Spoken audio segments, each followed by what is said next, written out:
Hallelujah, hallelujah, hallelujah, hallelujah. Purihin ng Diyos, hallelujah.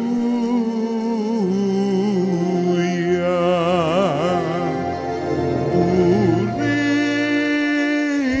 ng Diyos, hallelujah.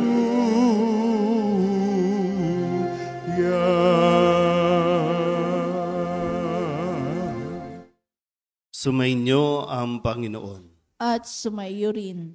Ang mabuting balita ng Panginoon ayon kay San Juan. Papuri sa iyo, Panginoon. Noong panahong iyon, sinabi ni Jesus kay Nicodemo, ang mula sa itaas ay dakila sa lahat. Ang mula sa lupa ay tagalupa at nagsasalita tungkol sa mga bagay sa lupa.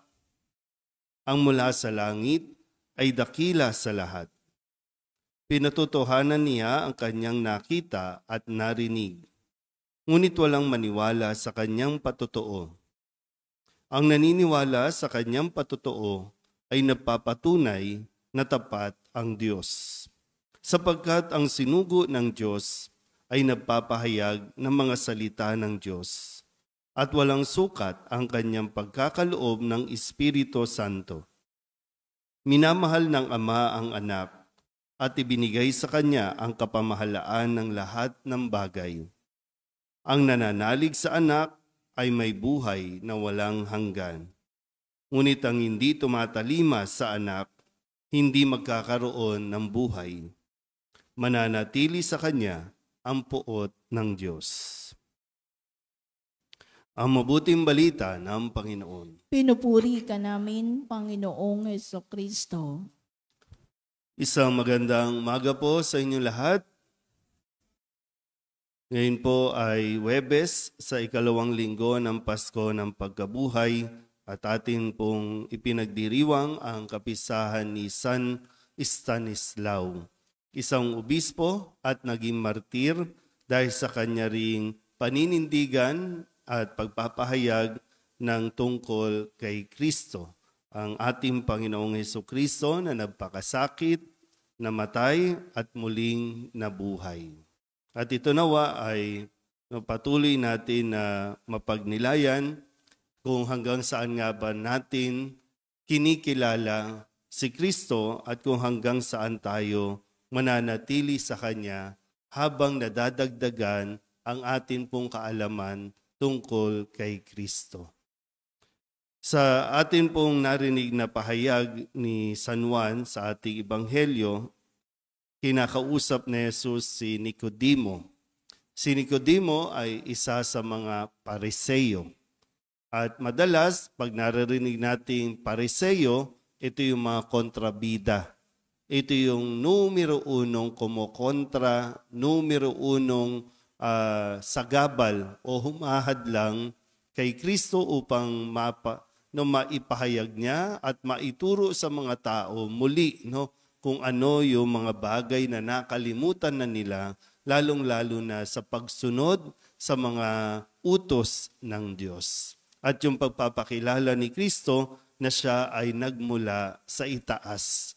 Kung kaya't ang lahat ng kanyang mga sinasabi ay tungkol sa kanyang Ama, tungkol sa plano ng kanyang Ama ng kaligtasan para sa ating lahat. Ngayon, magandang mapagnilayan at matanong natin ating mga sarili, ano ba ang mga laman ng ating mga isipan? Ano madalas ang atin pong pinagninilayan? Kasi kung ano yung madalas na pinapasok natin sa ating mga utak, kung anong laman ng ating utak, yun ang lalabas sa ating mga bibig. So ngayon, tatanungin ko ulit, ano ang madalas na lumalabas sa ating mga bibig? Isip muna. Ano ba mga nasa isip nyo? Pera. Kaya lahat tungkol sa pera. Ano bang laman ng isip ninyo tungkol sa showbiz? Kaya lahat tungkol sa chismis. Anong laman ng isipan natin? Kaya maging minsan, no, pag tinitingnan niyo po, siguro naman lahat dito may social media. Bihirang-bihira na yung taong walang social media. Pero ano ang nandiyan sa social media kapag binuksan? Mga material na bagay, mga mga pinuntahan, mga binili, mga pampainggit. Meron bang patungkol kay Kristo? Meron bang salita na narinig tungkol kay Kristo? Kasi kapag patungkol kay Kristo, minsan o kadalasan, ikinakahiya natin mga Katoliko. Maglagay nga lang ng Bible verse, corny. Maglagay nga lang ng Bible verse o tungkol sa nakita mo sa simbahan, natutunan mo sa simbahan, ang iniisip mo ay kung ano ang magiging negative comment ng mga netizens na yan.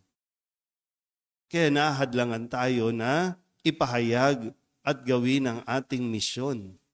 Bilang mga binyagang Katoliko, tayo ay may misyon na magpahayag at hindi dapat ikinakahiya ang ating pananampalataya. Kaya nga itong mga alagad natin, no, sa unang pagbasa ay kahit pinagbabawalan sila, kahit na pinapakulong, ipinapahugupit, hindi sila natinag.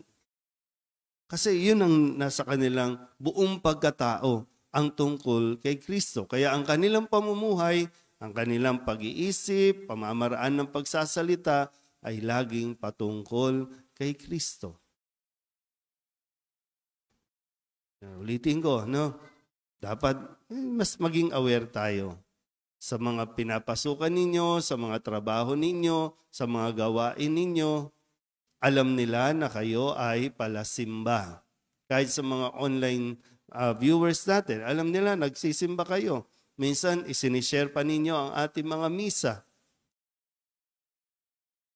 Kaya sikapin din natin, no, na maging consistent din tayo. Kasi nagsisimba, pero iba din may iba pang, para bang nagkakaroon ng iba pang personality o pagkatao na nakikita nila. Bilang mag-asawa, bilang anak, bilang kaibigan, bilang empleyado,